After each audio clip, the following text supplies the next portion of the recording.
the scandalous part here. Okay, on this here, we're going to talk about, okay, before we talk about what happened here, the murder of Cliff Lambert in this home, the house itself has a history, and bringing it back to real estate with that there. And this is something that somebody would have to disclose, okay, but the house has been sold, okay, since this happened, and I'm sure it was disclosed because I met the people who bought the house out at Village Fest one night, and they made a point of telling me, you know, we bought that house. And we had a little discussion about it. So this house was originally built in 1954 by Dinah Shore and George Montgomery. I'm not sure of the architect, but I think it was Donald Wexler that they used for another.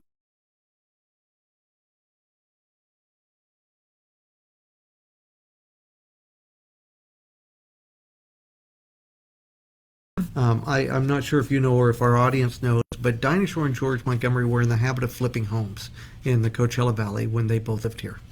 Really? I did not know that. They have their name on about 14 or 15 different properties. How wonderful is that? Where people can say, I own the Dinah Shore home. Right.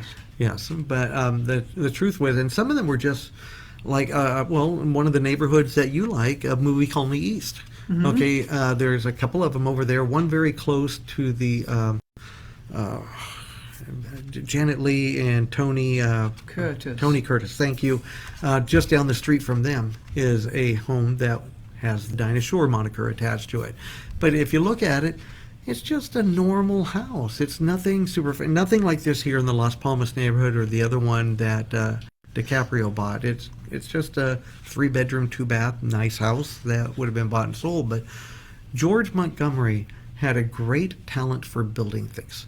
He was known as a cowboy actor, and then of course known for marrying Dinah, but he had in his garage a lathe and a press and tools and drills and everything that it took, so that he would build like hutches and sofas and dining room tables and very nice custom things. And he had an artistic flair to him too. If you've ever been through the Palm Springs Museum, in their cowboy art room, there are several paintings done by George Montgomery. Paintings I was aware of, but not furniture. Yeah. Not furniture, and certainly not building houses. Well, in his paintings, I mean, to me, they're every bit as good as a Remington, okay, when you look at them, you know, Right. for the quality of art that Right. he painted by hand.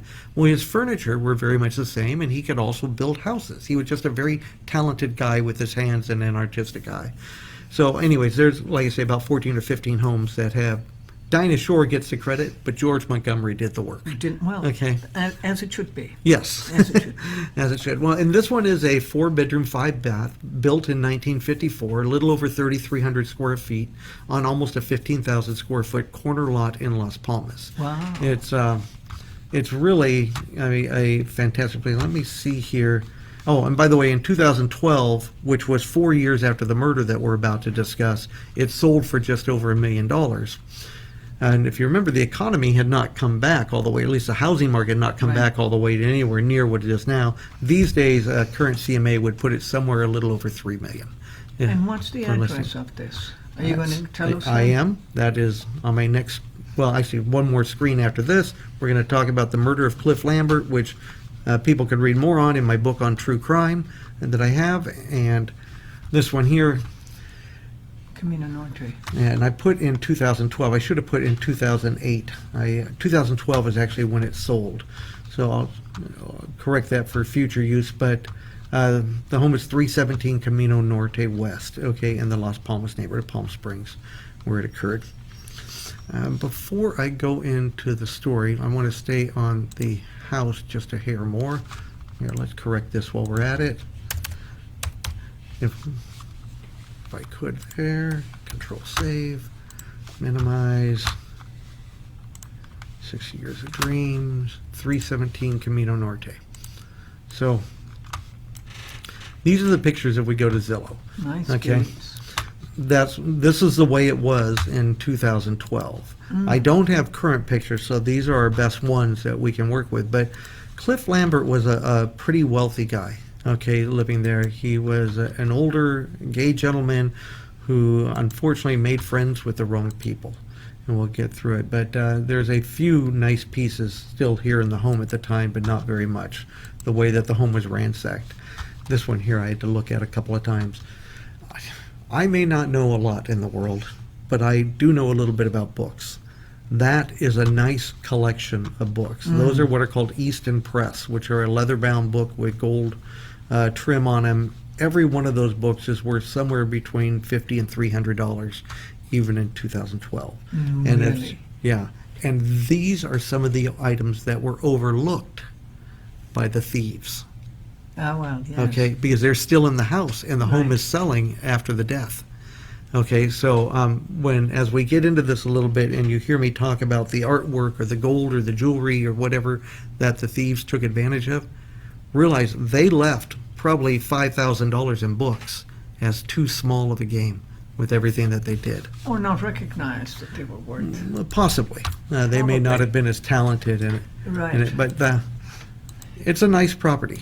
Again, It really is. whoever is this agent should have used more than their cell phone at the time to take the pictures. But Oh, that's nice. That's It another is. feature that. I mean, it's a mid-century home that Oh, could be that's nice. The pool beautiful. needs some water in it, but that is a beautiful backyard. Oh, yeah. Yeah, picking up some mountain views, and we're back to the beginning. That's Okay. beautiful. That is a gorgeous gate. Yeah, we don't need to look at Zillow on Canvas here. So let's go back to Rare Bazaar. Go back to putting it under this view. Okay.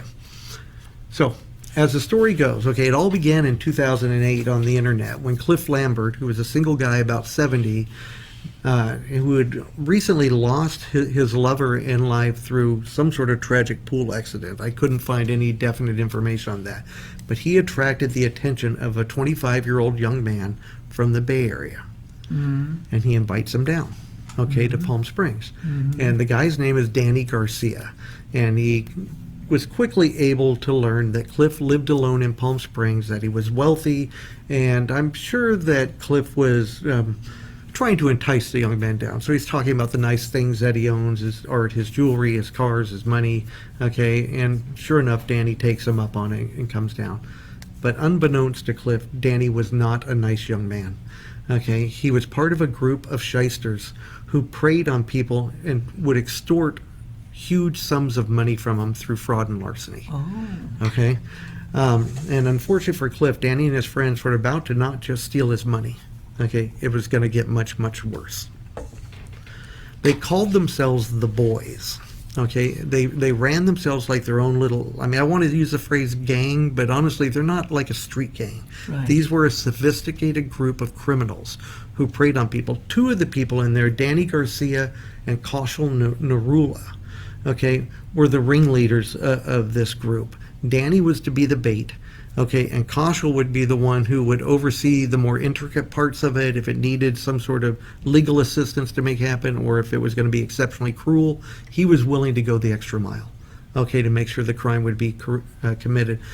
Kaushal often assumed a false identity, claiming to be a lost prince of Nepal.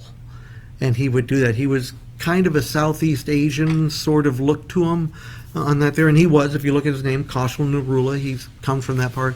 And Nepal had recent enough in our history, you know, it went from being, not Nepal, I'm sorry, Ceylon.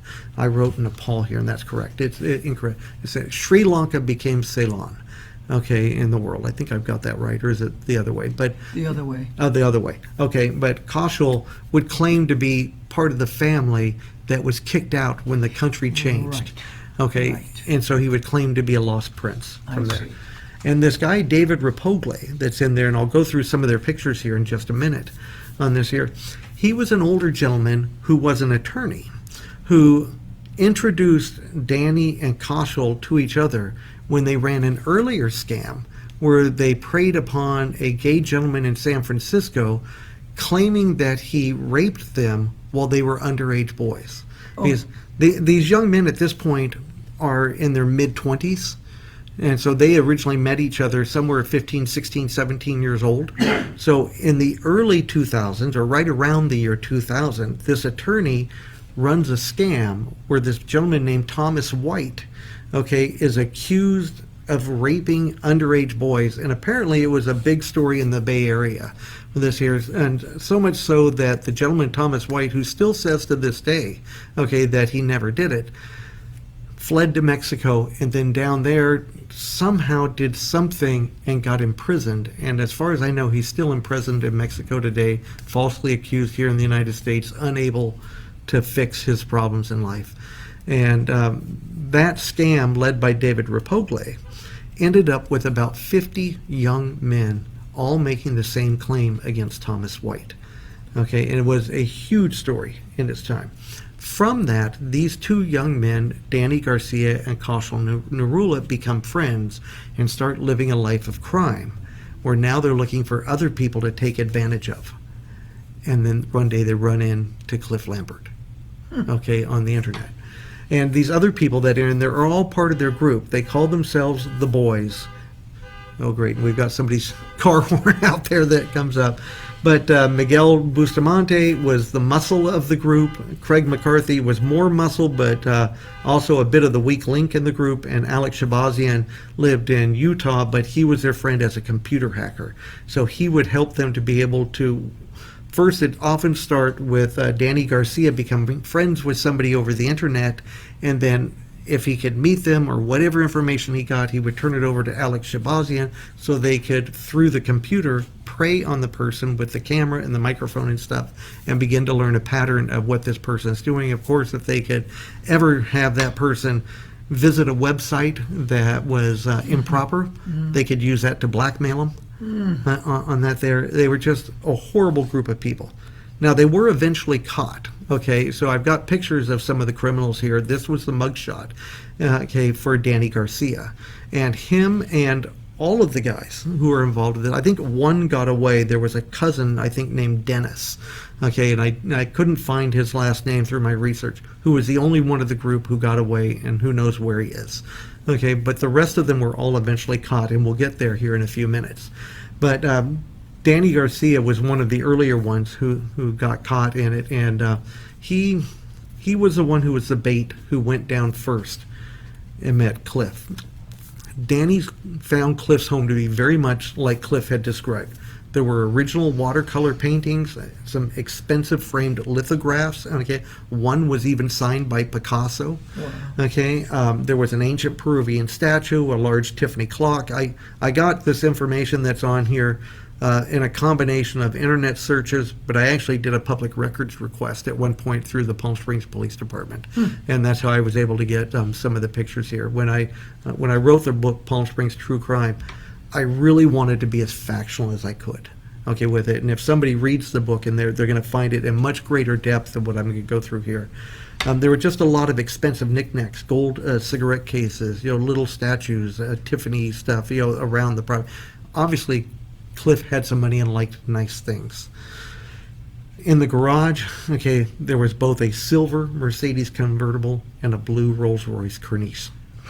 So, I mean, yes, he had nice something. cars, And you could yes. see by inviting the wrong people into his house. It's a story that we've all told our friends. I tell my kids, you can't trust who you run into on the internet. Right.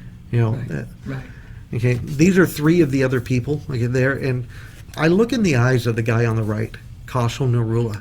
I mean, that's somebody who, even at the point that he's getting his mugshot taken, to me, it just doesn't appear like he's still got fight in him. That he's just, I don't know, to me, he's the worst of the bunch, okay, with everything I could read in it. The guy in the middle is the attorney, and the guy on the left, Craig McCarthy, was probably the weakest link, okay, in the group and the first to cave when it came time for it. He seemed to, in the stories that I could read on this here, he seemed to be the one that was always reluctant, always, are we sure we should do this sort of thing? And yet somehow the other ones would either bully or bribe him, increase his percentage of what he's going to get of the loot so that he would go through. Okay. So the first time Danny comes to Palm Springs alone, okay, but Cliff was not enamored with him. Okay, even though over the internet he might seem nice and promising and pleasant on him, Danny kept trying to get Cliff to invest in these alternative energy companies or Silicon Valley companies. Okay, Cliff wasn't interested, and Danny was sent away. And just so you know, I made other typos in there too. I'm reading it right now going, Could I not spell Danny with two N's? Okay. When Danny left, though, the problem started. So he comes down for a weekend. They have whatever time they do. It's not a miserable time, even though he's not as charming of a young man as what he seemed in the beginning. But as soon as he left, Cliff gets I don't know if it's an email or what, or if he was just checking his bank accounts, but he sees that he has a charge for only $16 on his credit card. Danny had stolen one of Cliff's credit cards and upgraded his airline ticket to first class. Now, with no permission, which I know, it's a very small thing, but it really sets the tone for everything that follows on it. And Cliff's computer starts having problems. It gets glitchy. He eventually gets locked out. And it has to do with that Alex Shabazian, who's the computer guy. They're trying to start minimizing Cliff's ability to gather information at this point. Okay. And worse yet, a few weeks later, Cliff's home is burglarized and much of his artwork is stolen. Okay. So that's the first major offense. No, none of the boys claim to be in town. There's no communication with Danny, but the connection seems obvious for it. And about 6 weeks later, so about a few weeks later, Cliff's home is burglarized, and then about 6 weeks later, Danny knocks on Cliff's door with a bouquet of flowers in hand. Hey, I know we didn't have a good time, but I thought you were a nice guy. Do you think we could try and reconnect? Cliff is charmed a little bit and lets Danny in a second time. Okay. That weekend, while Danny is there, Cliff's house is burglarized for a second time. Okay, and this time they took the bulk of the remainder of the artwork, and Cliff's home was burglarized 2 more times over the next few months. So now he's starting to really have problems, and he's got nice things, and his house is obviously being targeted over and over. This is one of the other guys. This is Miguel Bustamante, and he was the muscle of the group. They knew him from a bar somewhere up in the Bay Area. He was the bartender and part of the group. They would hang out sometimes and do whatever they did, but part of the criminal enterprise. Okay, so by December of 2008, this is now a couple of months over, Kaushal and Narula call Cliff. Kaushal Narula. This is the alleged.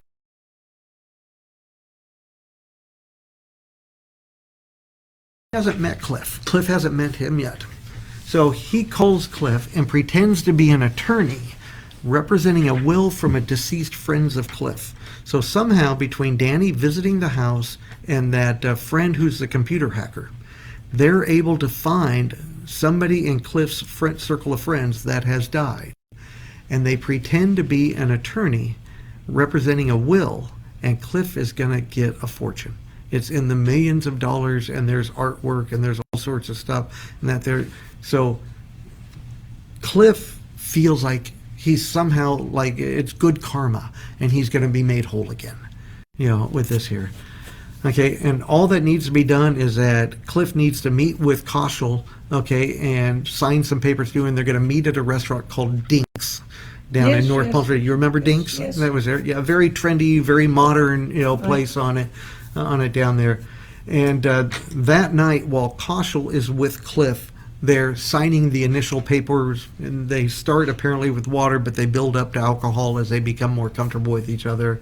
Miguel Bustamante and Craig McCarthy were supposed to yet again burglarize Cliff's home, but something happened, and they weren't able to do it.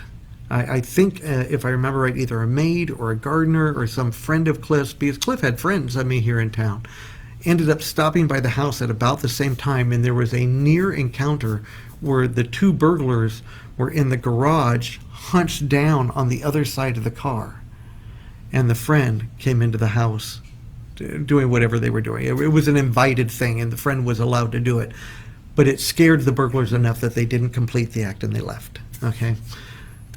Kaushal was furious. He's the real ringleader of the group. He's the one who really ties the pieces together. And so a short time later, within just a couple days, he sets up another meeting with Cliff saying, oh, we missed some paperwork. We've got to sign this 1 or 2 other things. I need to get together with you, whatever. Only this time, Kaushal is going to go to the house, and we're going to sign it at your house. I'll just stop by, sort of thing. While he's there signing the paperwork with Cliff, he lets in Bustamante and Craig McCarthy. And The prince did. the prince did, without Cliff knowing. He went to like a bathroom door or a back door or something like that it opens up to a side yard. Koshel let in the worst of the group of boys, and they came in and killed Cliff Lambert with a kitchen knife on it, stabbing him numerous times. Supposedly, it was an awful mess. I was surprised that one of the senior officers of Palm Springs PD, who gets involved later, and I don't have the full story here, he again stopped by and saw me at Village Fest, and it's like, Eric, you should have come to me on this story. I was the investigating officer on that. Wow. Yeah. Small town. I can't watch you. And it's a horrible story for what happened to Cliff Lambert here. But Now, may I ask a question? yes, How does one's home get burglarized 3 or 4 times in a couple of months? I mean, it happens once, terrible. It happens the second time, surely you would dig a moat and put an alligator all around your house. How did they manage to do it 3 or 4? I know the last time he let them in, the yes. time he was But killed. there was like 2 times in the middle Yes, there. yes. I know Palm Springs PD was notified that the house, they have their own level of watch list, okay, that the officers do, and they do neighborhood patrols, so it was being patrolled. But remember, these guys were seasoned criminals, okay, even though they were only in their mid-20s, the majority of them, this wasn't their first burglary. They had done multiple times where they had preyed on particularly older men, okay, and had stolen their money, stolen as much as they could, stolen their identity. They ran scam after scam, for what they do on people. So they would position one of their own group down the street in a car, like they were looking at a map or something like that, and watch the house and pick up on patterns and stuff like that. And there was a group of about 5 or 6 of them, okay, that were participating. So if you're only allowing 1 or 2 people to meet the intended victim, and you've got another 2 or 3, you can change out those 2 or 3 that are all part of the scam. Yes, I was talking about actually physically getting into the house. Wouldn't there be cameras or alarms or... Well, he was having computer problems and technology problems, and things would break down, and I guess. and it would be all part of what these guys were doing. I see. So, anyways, they would have gotten away with it. Okay, realize by now in our story, Cliff is dead. Okay, it's sad and awful. He was dead. And for several months, the boys stayed in the home, coming in and out. Okay? They didn't stay there full time, okay, but they would come in and out, and they would, again, they're watching it. They've got 2 or 3 of them that are not. They know that there are other people there, and they've gotten rid of the body by this point and done a makeshift cleanup on it, okay, for what's in there. But Cliff Lambert has been listed as missing because his friends are noticing that, hey, what happened to Cliff? And the place is a lot of stuff missing and that there. So the police have increased their watches on the home on it with that old motto, the criminals sometimes return to the scene of the crime on that there. But what really screwed up the guys, and this year we're going to bring realtors back into this in just a second on that there, is that Koshel knew a local real estate agent and a title rep, okay, with Chicago Title. And so stealing the stuff and murdering the guy was not enough. He saw the $1 million that the home was worth, okay, as something. And at the time, he had chosen the sales price of $700,000. And so he made up a story that he was somehow related to Cliff and inherited all this. Remember, they're already doing fraudulent documents. They created a false will and they've got this attorney, David Rapogli. So they invent fraudulent documents to transfer the power of attorney over the home to Koshel as if he's some long-lost friend, family member, okay, for Cliff Lambert. And as he's explaining this and showing the paperwork that he's got to the Chicago Title rep and the real estate agent, they know something's wrong. They do. And they take copies of the stuff and send Koshel, we'll do our homework, because Koshel wants a clear title. Right. Okay? He wants title insurance that he can sell the home, okay, to do it. And he thought this friends of him that he could BS them and get it done. They do a quick Google search and find out that Cliff Lambert is listed as missing, okay, on that there, and call the police. But they don't know where Koshel is living and where he's at. And Koshel's not living in the home full time. It's not like they can just go there and get him. So it takes the police a few months, and it takes them from January through August of 2009 to round up all the boys. And in the meantime, there's stories where, like, Danny Garcia gets not just pulled over but arrested for some sort of traffic violation. Okay, and I can't remember. It's a minor fine. It's like he stays a week and then he's out again. So he's in and out of jail and in the police custody, and they let him out. Other ones, there's a couple of near misses. One gets in a fist fight that barely ends up not involving the police, even though there's lots of bystanders on that there. And they end up by August of 2009, all but one are arrested and in jail, and they get convicted of it. But because, and this is where Koshel is just very, very smart, okay, for the group, they get rid of their state-provided attorney early on, okay, because they're saying they don't have any money. No, we didn't get the money from the house. I don't care what it looks like, it's not us. They're saying, no, it's all wrong, and we don't have the money. We need the state-provided attorney. But they won't let the attorney really represent them. They're going to represent themselves. And the judge allows it, okay, and Koshel then gets the judge to give them computers while they represent themselves so they can take notes and build their case, okay? Well, at one point during the trial, they are made to excuse a room. There's going to be, what's it called, where the attorneys do an ex parte with the judge, and they're going to have a discussion, but they don't want the jury or the audience or anybody there on it. So everybody is left out of the room. But Koshel leaves his computer on the table in the room for the defendants with the recorder on, and they pick up the judge making disparaging remarks about the boys. And based on that, they begin, even after convicted, and they get life in prison. The body of Cliff Lambert is never found. It's believed to have been buried at a construction site at one of the Caltrans sites. At the time, there was money and the building of overpasses in multiple places around Southern California was going on. It's believed at one of those, Cliff Lambert's body was buried and probably cemented over the next day, by the work crew. But it was never found. And because of the disparaging remarks that the judge left, it's a case for appeal at this point.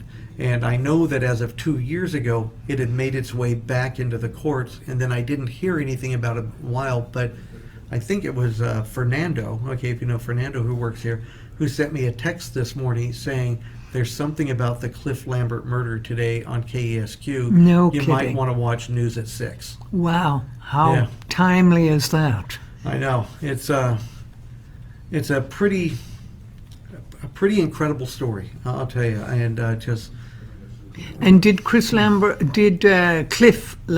have any relatives? Nobody nearby. Family? No family. I don't recall. I'd probably have to read through my story again to see that. Nobody close enough as a family member that would step in and do it, I don't think. But he did have a number of friends. So How sad.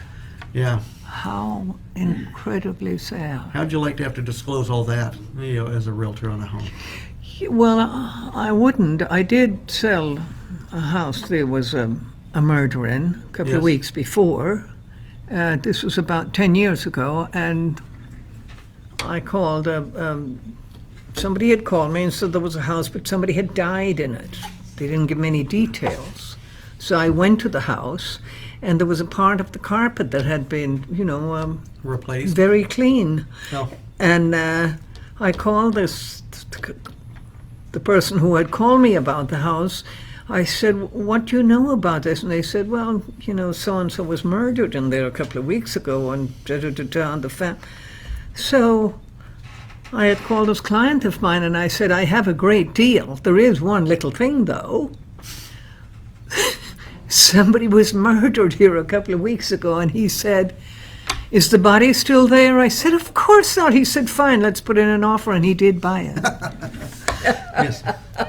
I sometimes joke with clients when a home has that kind of a history and they're in the beginning hesitant. I'll say, some people will pay extra for this. But anyways, not to make too light of it, No. because it is a horrible. And it was horrible never, situation. his body was a poor fellow. His body was never found. So, well, I wanted we are wrapping up. I bet we're somewhere between that 40 minutes and an hour right now. Time flies fast, and I'd like to hear another story, though, like this last one. Couldn't you dig up another one and we do it? dig up. Yeah. How about for the next episode that we'll do? Okay. I would like to do another one of these. I'm trying to decide if the next one is going to be another rare, bizarre, and scandalous, or if it's going to be weird tales of Palm Springs, because I could go that direction and tell stories of ghosts and aliens and spaceships and stuff like that. That one, yes, that would be a lovely one for the next one. Yes. For those out in the audience, thank you very much for attending. Joan Martin, I really appreciate you being a part of you. this. Thank you. And I appreciate being invited. It was lovely. We will Thank do you. it again. And for you out there, thank you for watching Rare, Bizarre, and Scandalous Palm Springs Real Estate Secrets. Please like, subscribe, follow, friend, read some of my books. Those are all the websites that we are posted online. If you need anything and you don't know where to go, I'm not a hard guy to find. I work with Remax Desert Properties in Palm Springs, as does Joan. Thank you. Thank you again, and we'll see you soon. Okay. Bye-bye. Bye-bye. Thank you.